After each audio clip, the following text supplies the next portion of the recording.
Shalom and welcome to another in our series of podcasts from Temple Beth Am, a dynamic center for conservative Judaism in Los Angeles. So originally I thought, I was like, it's a great opportunity to talk about what Hodaya was talking about, the ways in which even, the counting is fungible, it's flexible a little bit. But I think the bigger question and the bigger topic, that's something we can also talk about. But the bigger topic is about trust. And I mentioned before, the Talmud in Masechet Ketubot says, a man should trust his wife when it comes to her count of her days, of her nida count. Like, that's not the husband's responsibility, because the conversation in the Talmud, I'll just put it up on the screen briefly. So the conversation in the Talmud is about, a case in which a man, if a man has sex with his wife when she's in nida, and so he says, well, what are the circumstances? If he knows she's in nida, he should abstain. And if he doesn't know, he should rely on her, right? It's, he should trust her to count her own cycle. And that's based on the language of the verse, V'safra la shivat yamim. She should count for herself 7 days. La le'atzma. She should count for herself. The idea that Amir is kind of keeping track and now judging, you said Amir is very judgmental. He's also he has not demonstrated his trustworthiness all the time. And now he's also not trusting his wife, even though she's has not done anything to violate that trust. I think is just telling about their relationship, but there's of course like the component that relates to Jewish law as well, where even though often, there are reasonable complaints about the way that Jewish law is sort of geared towards men, in this case, the Talmud is pretty clear that, it's a woman's responsibility to be keeping track of herself. And like the husband is not supposed to be kind of butting in and like trying to, no, you counted wrong. Like, no, that's not, like, she knows her cycle. She knows her body. That's like, let her take care of herself. And that's kind of the way that Jewish law, for the most part, takes this question, with the exception of one position of the Shla, who talks about how he would make his wife count out loud in front of him when, every night. So, but the Shla is a unique exception there. Okay, I saw Renee. Renee had a question, and then Rabbi Schatz, I'll turn it over to you. So my question is can you assign, like, I know it's not Amir's responsibility, it's hers, but let's say she knows herself as being somebody who's, a scatterbrain or whatever, can't keep track of things in general, in her general life living. Is it okay for her to say to her husband, I'm giving that position of counting over to you? Just like you might with Shiva. Not with Shiva, with saying Kaddish. Yeah. So however, not that they're compared, however it will be most helpful for her to keep track. If that's her husband keeping track and saying, okay, today's day 2, and she says, okay, got it, that's fine. It's right. It's just that he shouldn't be butting in and saying, I think you counted wrong. Like, yeah, that's, again, this is like one of those rare places where the Talmud is kind of like, no, let a woman take care of herself, And the counting can vary, right? The counting can vary. Like, not everybody obviously has period for the same length of time. So when someone starts counting, it's not like a black and white rule that it has to be 7 days. Well, so that's 7 and 7 necessarily. It could be 2 and 7. So typically it's 5 and 7. And that's what Hodaya was talking about. Hodaya was saying, I took a class in college about like fertility and stuff like that, and like there's a lot more flexibility, which is true to an extent. So essentially the way that halacha ends up being, sort of codified is that generally speaking, it's universal that 5 days, then a woman does a hefsek tara which is like a check of her body to make sure that there's no blood, and then after that, then she counts 7 days. So it's 5 plus 7. 5, then you check, then 7. Hodaya is right in that there's, for women who have a shorter cycle and who bleed for a shorter amount of time, there is some degree of flexibility. basically the 5th day is pretty easy to knock off. And to go from 5 and 7 to 4 and 7 is pretty easy. Anything beyond that becomes a lot more complicated. Is like the short version of that. But even if a woman bleeds 2 days, still almost always, they're going to say at least do 4 plus 7. And then everything beyond that is sort of like personal answers that won't be published. The rabbis will say, I'm giving you this permission personally, but I'm not going to publish it anywhere and don't spread it. Like anything beyond 4 plus 7 is essentially how it works. It's like based on a personal situation, the rabbi talking to, the woman and her doctors and so forth and figuring out what's going to work, but something that they're not going to spread beyond that particular case. It also very often has to do with if your body does that always. So if you've always had a body that, and this is part of, we're going to be taking a Hilchot Nida class at Temple Beth Am, so you can learn more about this in August. But if your body always has a period for only 3 days or only 4 days, it's easier if you're going to a yoetzet halacha or a rabbi or someone for them to say, okay, this is always the way your body does this. It's not like in April, your body decided to have a shorter period. And so now we can give you this leniency for this month. But as Rabbi Pernick just said, for the most part, unless there's like an extenuating circumstance or the rabbi feels like it's okay based on either your body or based on the experience that you're having, whether it's to get pregnant or in terms of your sex life, that for the most part, they'll keep it to 4 as being the shortest it can possibly be. It's also different from and I'm not going to get too much into this because again, there's a lot around this. And if you're more interested, you can take the class where 2 people who are much better at this topic than I am will be teaching. But there is a discrepancy between the Torah and then where it falls in halacha. And so the conservative movement actually has allowed for women to uphold Hilchot Nida according to the actual law in the Torah, as opposed to in the Shulchan Aruch, based on exactly that, that I guess Rabbi Pernick is showing us, that in terms of like your body and the actual experience, not the word I'm looking for, but of having a period for every woman is different. I don't know what you're showing. But. I'm showing just the beginning of what I had before, right? So Leviticus 15 in different places, right? So first in 15:19, it says, right? So this is a typical cycle, that she is in a state of nida for 7 days. And then afterwards, she goes to mikvah. So that sort of Torah level nida, regular nida, is 7 days period. At the end of 7 days, you go to mikvah. Then later on in the same chapter, it talks about what we call a zava, a woman who has a discharge for many days, not at the time of her regular cycle. Then we say in that case, then she's impure for as long as she's bleeding. And then when she finishes bleeding, then you count 7 days. And then afterwards she becomes pure.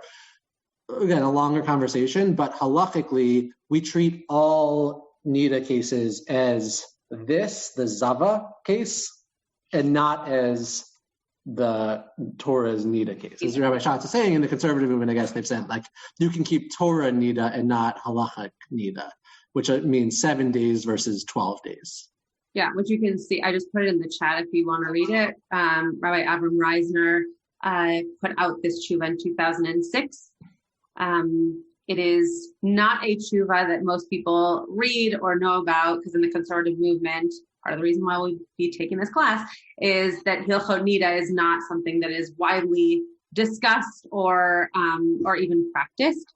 And if it is practiced, often you're finding your guidance from someone in the Orthodox movement as opposed to the conservative movement. So we're trying to change that. And by we, I mean I. Debbie and Steve. Not sure there's a we there, but I'm trying. So I noticed that when Amir spoke to this rabbi, the rabbi said that the woman is only responsible for 3 things: challah, counting, and lighting the Shabbat candles. And, that's not a lot. I would have thought he would have said kashrut. He did not. But when I talked to my cousin, he was like 18 at the time and very, strong in his Chabadness. And I said, well, what's in it for me? He goes, well, you get your connection with God through keeping kosher. I'm like, well, that's a lot of work. Like, I'd like to be singing and dancing with the Torah. And he said, but you don't have to do that. And I said, well, but I would like to do that. But anyways, I just thought I was struck by just those three things. That's it. Well, those three things come from a Mishnah. For those who, on Friday night, if you say Bameh Madlikin, which is like the Mishnah, a set of Mishnah from Masechet Shabbat that a lot of people recite between Kabbalat Shabbat and Ma'ariv. In that Mishnah, it says, three things a man needs to, ask his wife about before. I can pull it up. But basically, that's where those three come from. Yeah, but I'll pull up that verse or that Mishnah. But basically, that's where it's not saying that those are the only three things that a woman is responsible for. But the Mishnah says sort of these three things. Actually, I think if I remember correctly, it's like there's a bad punishment if you don't do. But I would specify that doesn't mean like to the exclusion of all other things. Like women have other things that they're responsible for, but those three in particular we sort of focus on. I'll just say about those three while you're trying to find it. If you're I have it, by the way. So if I can okay. I can wait.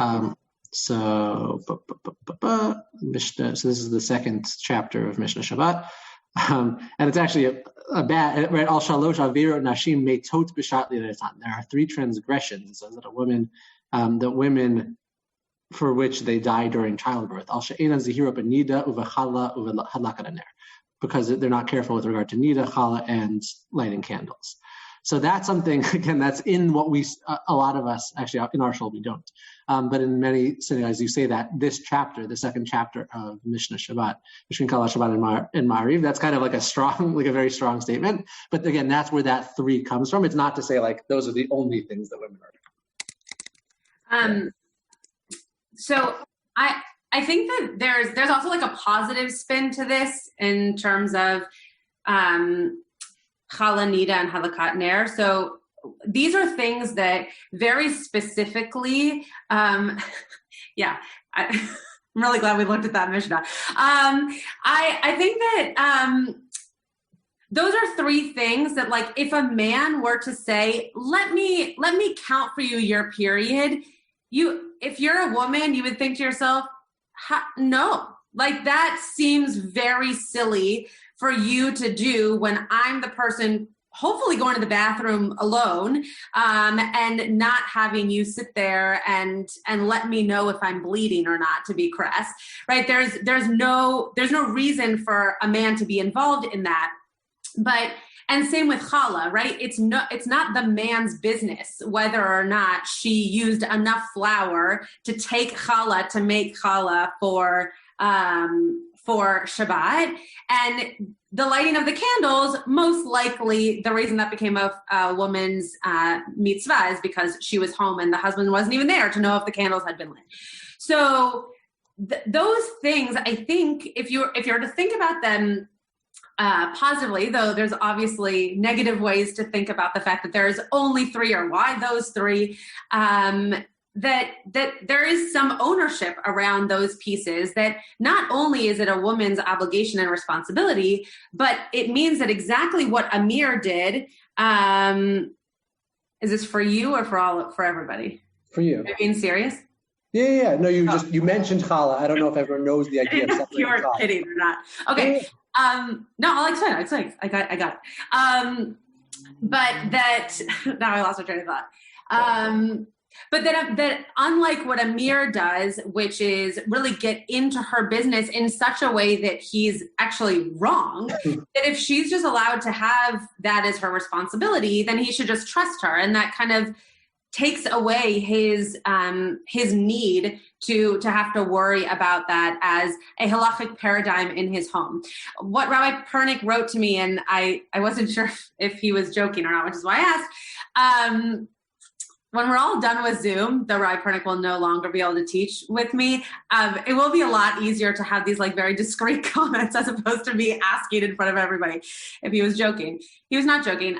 So the idea of separating challah is that if you just make bread, you don't have to, just like, let's say with 2 cups of flour, you don't have to separate challah. You don't have to take away a piece of the challah to actually be a symbol for, or some people actually believe as a sacrifice, like we would have done back in the time of the temple, to actually make it challah. Challah is a specific kind of bread made because you take away a piece of it as sacrifice. It's not just, braided bread that you find somewhere. It has a reason for being called challah. And the blessing that you separate challah from that which is being baked. So that's what it means to separate challah. It's not just the baking of bread for Friday night, but it's actually the ritual separation of a piece of the dough from that which you're going to be making for motzi on Shabbat, and it's a specific amount of flour. The last person I argued, not argued, we agreed, but spoke about this in terms of like cups of flour with was actually Josh's sister. In terms of like, is it 8? Is it 8.5? Is it 8 3/4? So most people say that it's 8 or 8.5, probably closer to 8.5 than it is to 8. So that's what lehafrish challah means. Yeah, I just, going into the conversations in the chat, I think, right, and this is what I was trying to communicate before, it's not that these 3 mitzvot are the only mitzvot that women have. I think the idea is that these are 3 mitzvot that are either uniquely or primarily connected with women. So you're right that if there's no, woman of the house, the man lights candles. Right, which is always fun when, in Israel, when we lived in Israel, and like they'd have the people on the street corners giving out like candles. And we're like, can I have a pair of candles? And they're like fine, whatever. But like, it's a mitzvah to light candles. Like, my roommates and I, like, we'd light candles together. So those are things that are primarily associated with women. Same with challah, that it's, again, primarily associated with women, but it's a mitzvah that, applies to men also. Obviously, Nida is different, that is uniquely in the realm of women. And I think the connection between these 3 are that these are 3 things that, again, most typically, women are the ones responsible for taking care of, uniquely qualified to be involved in, not for Nida, not for the others. And it's sort of like, to the man, like, this is not your, like, this isn't your job. Don't worry, don't worry about it, but like, kind of stay out of it. And I think it's... And don't worry about it. Right. The worry... not don't worry, like, just it's... The worrying is what gets a mirror in trouble, right? Worrying, but yeah, right. So if you trust your wife, to go back to your title, if you trust that your wife is going to hold by these same laws, then you don't have to worry about it. And in fact, you shouldn't worry about it, because then it's going to drive you crazy if you're trying to make sure that she's upholding these laws. But if you know that your wife it's part of the reason why women take kala classes, because they need to know how to do this part of halacha, which, again, I shared this story last week, right? There are men learning Hilchot Nida. It's not like men don't know it and women do. Women need to learn it, just like men are learning it. So women take classes before they get married so that they can take on that responsibility without their husband worrying that they don't know how to count or don't know what they're doing. But it is very much so a mitzvah that the woman should worry about and be responsible for without her husband. Right. And I think, as people touched on in the chat, like, often, right, people who aren't always trustworthy are probably naturally less trusting as well. And so, in this case, because Yifat brought up the idea, now Amir is assuming that she followed through with it, even though, he said, not in a good way, but he was like, I'm not comfortable with it. And she was like, okay, we won't do it. And she meant it because she tells the truth. But like, Amir just assumed she's not. So it's, that trust is like a big issue here. Well, in that moment also where he does all this calculation in his head as if he knows when she had her period, right? The idea of he does more or less, but he doesn't. It turns out. Well, apparently you're right. I guess That I'm right. Everyone, write that down. I was right. There clearly is, the idea of nida is that you're not bleeding for 12 days. So it's not up to her to say to him, okay, I'm done with the bleeding part. Now I'm going to make sure that, I have the 7 clean days. And I think that him not knowing when that piece, when that shift happened, then didn't allow him to do a correct calculation, which goes back again to her point and to the point we keep on making, that it's really her responsibility to do the counting, to know her body, to know the halakha, and when she should go to mikvah. To Karen's point, I think what happened is that when he came back from the class trip, he knew that she was in nida. And so he assumed she had just entered nida, and it was no, she actually had gone into nida before the class trip. And so that's kind of to Karen's point. He knows that when he came back from the trip, she was unavailable, but he didn't know when the second. He didn't know when the period actually started. Okay. He lost a lot of points in this episode. Amir went down like a whole lot of notches in this episode, but hopefully he will get better. You felt proud of him for asking what? The rabbi. Karen said that he didn't tell her when he asked the other rabbi after davening, and which is true, he didn't. But I thought, like, for him, for where he's coming from and who he's been his whole life, I felt like it was a big deal that he even asked one other rabbi. Like, I thought that was a stretch for him, and that it was gross. Yeah, it's very interesting that he has like specific things that he feels from about, right? And there are other things, like if you remember the first season, he was sleeping with his ex-wife. And, there are things where he's willing to have all these stringencies and really hold to the letter of the law and even be worried if the people around him aren't holding to the letter of the law. By the way, I don't know that this was clear to everybody, and maybe Rabbi Pernick mentioned this and I just don't remember, but he invited Nati over because the assumption, you did mention this? Or everybody? No, that was obvious. Oh, okay. I'll explain if it wasn't obvious. That Nati was invited over so that the moment she came home from mikvah, it wasn't assumed that they were going to go straight to the bedroom because they had company. So to try to kind of deter her from being able to sleep with him if she didn't go to the mikvah at the correct time. Yeah. Rabbi Barber, were you going to chime in? No, I'm agreeing with everything that Rabbi Schatz is saying, but when Yafat suggests that they consult another rabbi, he goes berserk and says, no, what were you going to do? Go to another rabbi and another rabbi and another rabbi. And then he goes and asks another rabbi. I mean, it's, I don't know. For me, it's the height of his untrustworthiness. Yeah.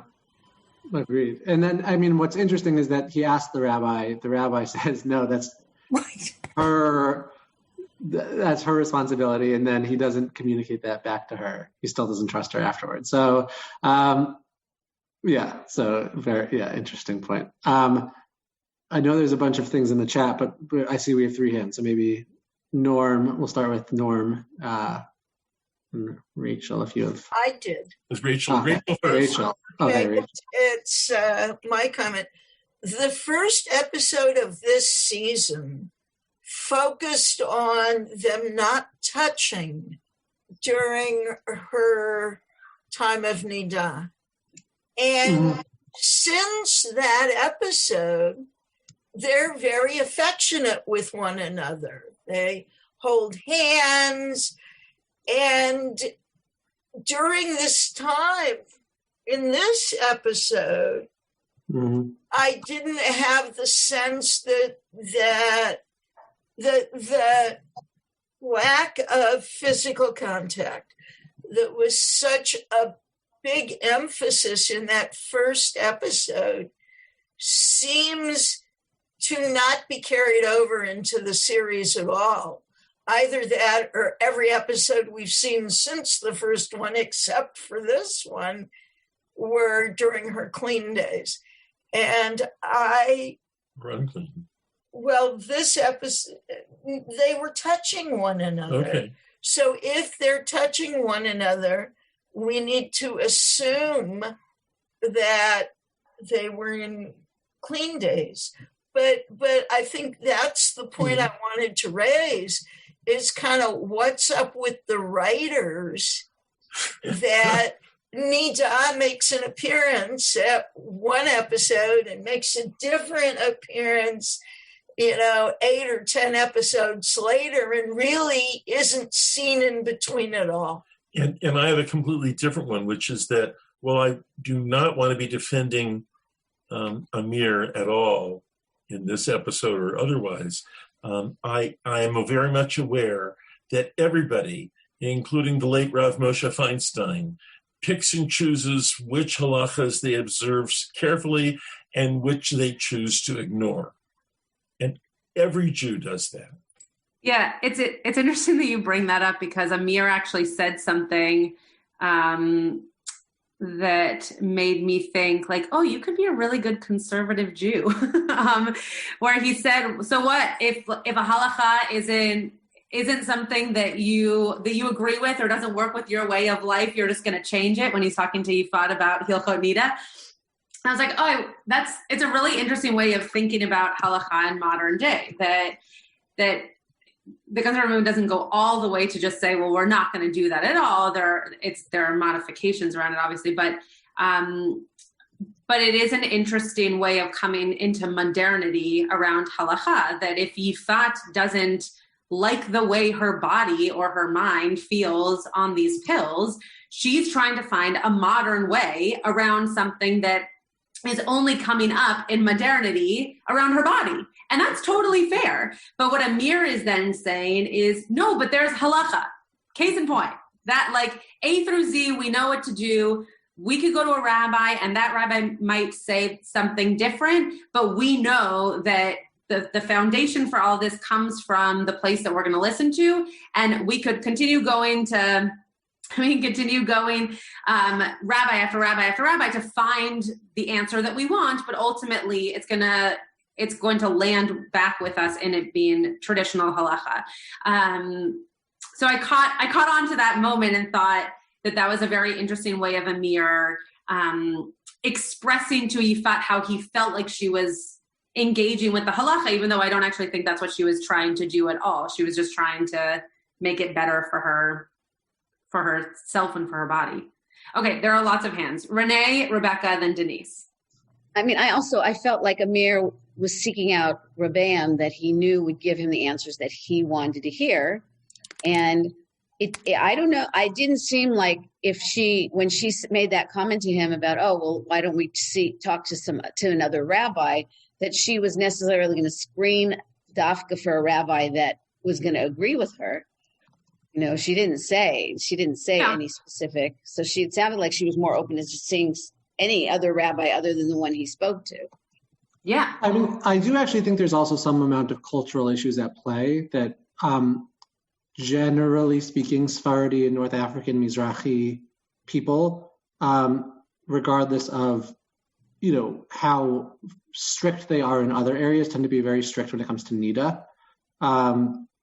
And, more so, I mean, Ashkenazi more often strict, but for Ashkenazi more often it's sort of things fall in line. If you're lenient in most areas, you're lenient in other areas and so forth. Sephardim often are particularly strict, and maybe it's because of that, like that Mishnah idea of, you'll die in childbirth otherwise, and Mizrahi Jews tend to be more kind of superstitious. I would just feel more comfortable asking certain Rebbeim certain questions than I would others. I mean, there's some questions I would only go to Rabbi Schatz about, and not one of our other rabbis. Mm-hmm. So, I mean, and my dad mentioned in the chat before the idea of a Selech HaRav, like ideally you should have like your person who you go to and not go rabbi shopping. Right. But at the same time, it might be, that Amir knows the rabbis that he's going to go to are not going to give leniencies, whereas this rabbi at this shul where he is, he might know, okay, this is a guy who doesn't look Sephardi. I could be wrong, but, he knows he might be more lenient. And so, that's something, to the point that Norm raised before about, I actually asked him in the chat, about examples of because I don't think of Rav Moshe saying just ignoring pieces, areas of halacha, but there are certain things where he says, okay, so yeah, so there are certain things where they say, okay, this, maybe we're going to be more lenient on, not ignoring halacha, but we'll be lenient on this particular thing. So I think people do especially when it comes to things that have to do with childbirth and so forth. Sometimes people are more likely to ask rabbis who they normally wouldn't ask to get an answer that they're looking for. Also, and then we can go on, but I think that when you say that you're going to talk to different rabbis, there's also just certain rabbis, I don't know if this was what Renee was getting at, but there are certain questions that I answer because I'm a woman that Rabbi Klickfeld doesn't answer. And obviously in the more Orthodox movements, kind of further right than modern Orthodoxy, you wouldn't be able to find female rabbis, but you would have Yoetzot Halacha and you would have Rebbitzins. You would have You would have women of authority to speak to, and I think that there is something to be said for what Yifat is trying to get at, which is I want to talk to a rabbi who can talk to me about the way that this is working is not working for me. So is there another way that this could work for me? And I think that's totally fair. And maybe she's not looking for a leniency. Maybe she's just looking for someone who understands the scenario better than the dude she went to the first time. Rebecca, Denise, and then Debbie and Steve. It's interesting. We were talking about Amir seeming to be so strict. But when Hodaya goes to visit Yifat, she remarks how Yifat is being so strict. And, Hodaya is trying to convey to her what she had learned and some alternatives, or talk to someone else, or you count earlier. And so we think that Yifat has rejected that suggestion, but that seems to be what plants something in her to actually suggest to Amir, maybe we go see another rabbi. There's another way of doing it. So Hodaya is the one who kind of, who brings this up. And it's interesting. So then when Hodaya goes back and confronts Asaf, he isn't interested in kissing or touching her. And as a matter of fact, she says it's been 2 weeks since we've been together. So you sort of wonder, is it purposely or not purposely, subconsciously or not, that he's avoiding her? He's kind of put her in this state of nida for 2 weeks. They're not together. So it's kind of that contrast. Interesting. Yeah. I had not put the nida piece nor the timing piece together with their separation, though that makes all kinds of sense. I just saw it as he's trying to get some space, and they live together, and so that's a way of getting space. But he seems to kind of be pushing her away, and she seems to try to get closer to then to make things kind of spark up again. But you're right. Whether or not that's what the character is doing, the writers did a really beautiful job of mirroring those two things of separation and they're pushing away of one another. And then you actually even have Reut and Roi who haven't, approached any physical togetherness, but at the end they have a short kiss. Very awkward kiss, yeah. And to break that barrier. My dad pointed out that isn't it ironic? The only one enjoying his relationship right now is Nati. Yeah. So true. So he was not good with the son, so I'm not rooting for the relationship. The son loved it. Nati was thrilled just playing video games. That's all he wanted to do, is just play video games. Because he was a child, but not because he was good with the kid. Okay, Denise. Okay, so first, just a shout out to Rabbi Pernick.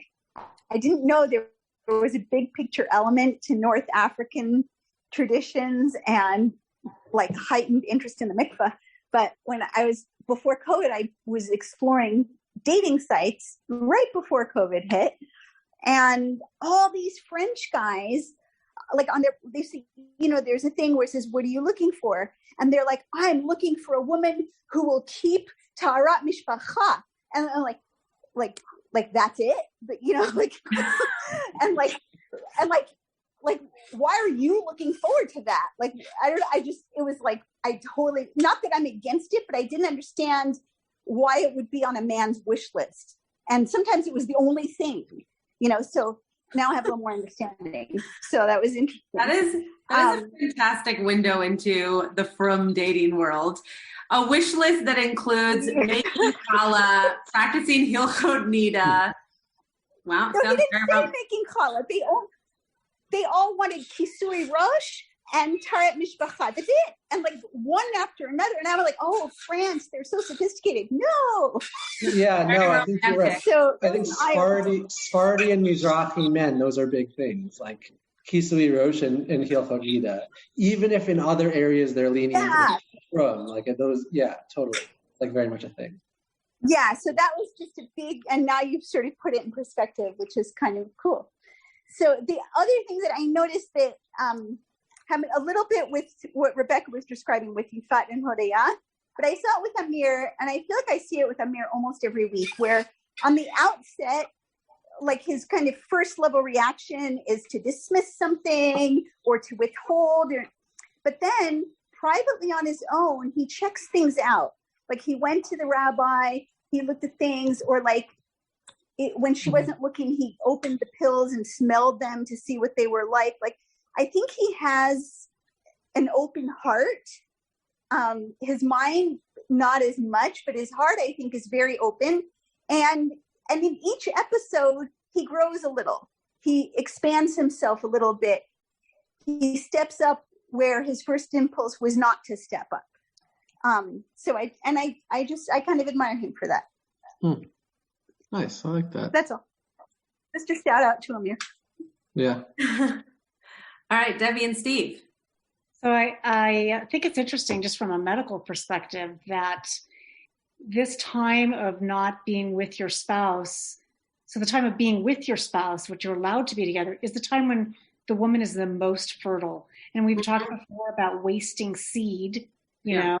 So the fact that if they're having sex during that period where there's absolutely no way that she's going to get pregnant, that's kind of wasting it in that context. Mm-hmm.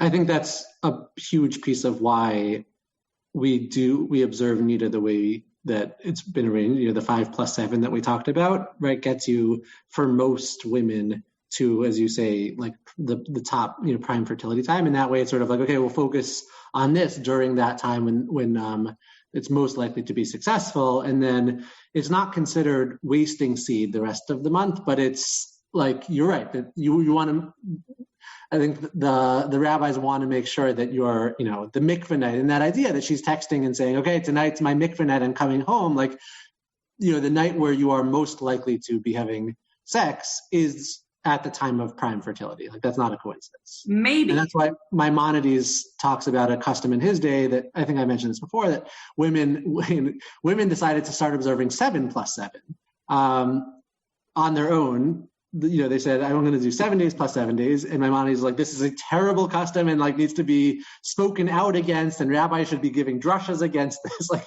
because it was a form of birth control, essentially. Women didn't want to get pregnant, so he said, we'll do 7+7. And then, okay, great. Now, so yes, totally not coincidental. But also to the point of like a woman knowing her body, that it doesn't always work that way, right? That's not how, and so to this whole point of Zer Levatala and having, wasting seed, if you're abiding by halacha to a T, and yet the night that old rabbis in a book are telling you that you should have sex, if that's not the same time that you are actually ovulating, then it's not considered by the rabbis to be zera levatala, but it is in a certain way, because you aren't having sex at a time where you are going to biologically be able to procreate. So I never put those terms together, Debbie, but you're making a very powerful point, which is, I think last week was when I brought up the concept of halachic infertility, which is this idea that for some women, depending on how your cycle works, for some women, the time frame of hilchot, of keeping nidav, taharat mishpacha, actually works against you as opposed to for you. The idea is that it would work for you, but as we know, not everybody works the same way. So, and that's what Hodaya was trying to say, even though Yifat wouldn't listen to her, right? Right. Hodaya was like, yeah, right. Keep in mind, Hodaya is the daughter of a Rosh Hashiva. Like, her father's a big rabbi. She knows stuff. She's not observant, but she knows what she's talking about. And she's saying essentially that, and Yifat doesn't want to hear it, but right, exactly that idea that like, this is intended to make people be able to have children, not be unable to have children. So and again, some of these things are psak that would only be given privately and not publicly, but psak being like a rabbinic decision. But it's, a lot of these things so much depends on the woman's body, and often, talking to a doctor, talking to a rabbi and a doctor together, figuring out what's, what can be done. Yeah. Karen. You have to unmute though, Karen. I said I have just 3 things to say. Okay. One, Amir is gorgeous, and I do like his look, and he's very attractive. But he reminds me of a man who wants to be a good boy, and so he keeps things and he doesn't share whatever, and so that's really a red flag. Number 2, what do I want to say? When what's her name says, "Oh, he's not gay," did that little kiss lead to other things, or because she just had a little kiss from him, Roy is not gay? I mean, I think the latter. I think she's like, "Oh, he's not gay. He kissed me, so he can't be gay." I'm not so sure. Just saying. Okay. I think that she thinks that now some kind of sexual relationship is possible.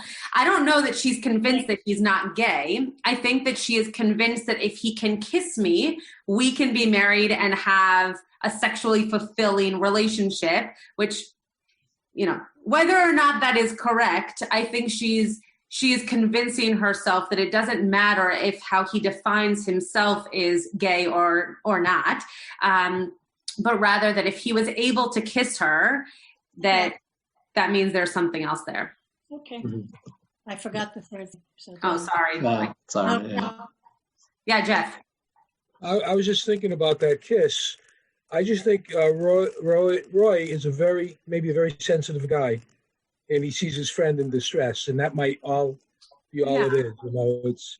I think he is very sensitive, and maybe she might get the wrong idea from it, but maybe he doesn't really, Yeah, for sure. I think that's probably true. He's trying to comfort her, and he thinks that by kissing her that will bring her comfort.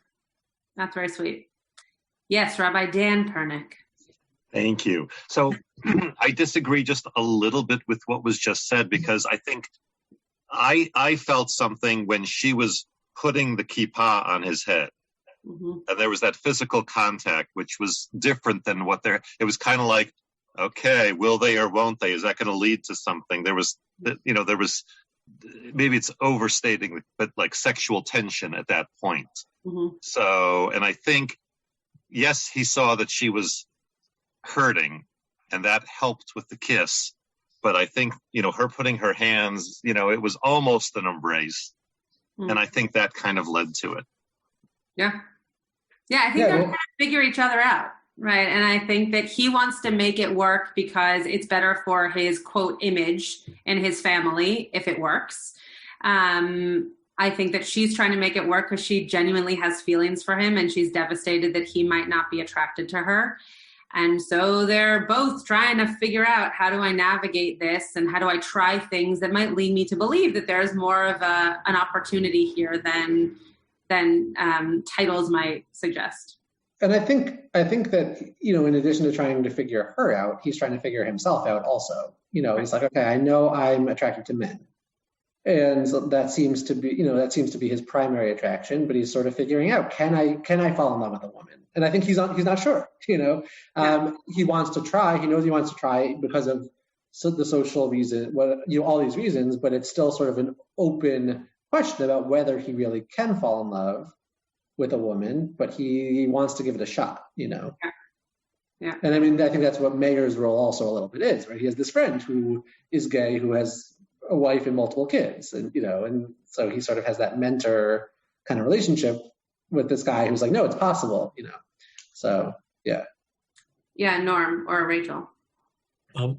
I have read and also seen in a film about 10 years ago that there are quite a few gay men in the Orthodox community, particularly in Israel, who managed to get married and have children, even though that's not their primary attraction or whatever. So, and I'm sure throughout history this has been true not just among Orthodox Jews, but among others as well, so that it could be possible.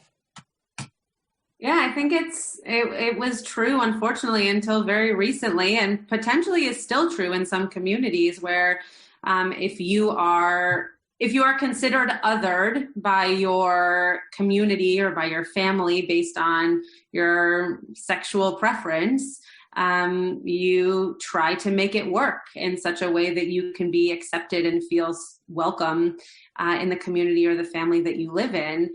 And unfortunately, I don't think that's so foreign to many communities. And it's, we work hard at it just in Judaism to try to make sure that people who come to us, who, whether it's based on sexuality or race or ethnicity, whatever it is, that they feel welcome when they aren't exactly like the other, cookie cutout Jews who are in that community. And that's really important. So I also just want to bring up, and I defer to Karen and anyone else who has more psychology training and insight than I do, that when there is a situation of a gay person in a heterosexual marriage, for whatever needs that it does meet, that the gay person is going to feel constrained, or in a way like it's a way of not being your full self. And I feel like that becomes very sad for everybody that's involved, that a person is not his or her full self, is going to end up depriving not only the partner, but the children and the extended family, because it's an extra sense of burden or guilt or dishonesty that the person is carrying with them. Yeah, for sure. We are going to wrap this up because Temple Beth Am is doing a Ma'avar ceremony. So I will let Rabbi Pernick have the last word, but what? Yeah, okay. But I want to point out that I think that we're at a turning point in a lot of these characters, both relationships, but also growth. And so as we see them kind of emerge into whoever they're going to be and whoever they're going to be with, we're going to see some of these pieces, whether it's around communication or intimacy or Judaism, we're going to see some of that shift a little bit. And as someone pointed out, that Nati is, I think it was your dad, that Nati is now the only person who's like in a happy, loving relationship, that some of those characters are going to take on elements or characteristics that others have had in the past, and to see them in different bodies will be an interesting thing for us to be able to recognize and kind of dive into a little bit more. Rabbi Pernick? Yeah, no, I mean, I'm happy to stick on the line if anyone who's not going to the Tekes wants to chat for a few more minutes. But I think, one topic that we've talked a lot about in recent episodes is trust, right? And I think trust, right, that's still sort of a big piece here. And here we're actually seeing a little bit of the way that trust plays out, not just in, regular ways, like getting into an accident, but actually the way that it plays out, even in areas of halacha. And I think interesting to think about the way that halacha sort of is saying to men, like, certain things just aren't your business. Like certain things, like, just don't butt into. Like, if you're going to have a marital relationship, you should be trusting your wife generally, and particularly, in these areas that are really, she's the only one who can know what's happening with her body. I think as we've spoken today, we've had sort of mixed feelings about Amir. Some people feel like Amir is growing, but I think that trust still attractive. And apparently people still find him attractive. Take care. But I think it's something, thinking about trust and sort of that intersection of trust and religion. I think it's also interesting thinking about the way that, Yifat doesn't trust Hodaya, even though she's knowledgeable, because she's not observant anymore. So there's sort of all these different pieces, relating to trust going on. You have been listening to another in our series of podcasts from Temple Beth Am, a dynamic center for conservative Judaism in Los Angeles. If you enjoy these podcasts, we invite you to write a review on the Apple Podcast site or wherever you get your podcasts. For more information about Temple Beth Am Los Angeles, go to tbala.org.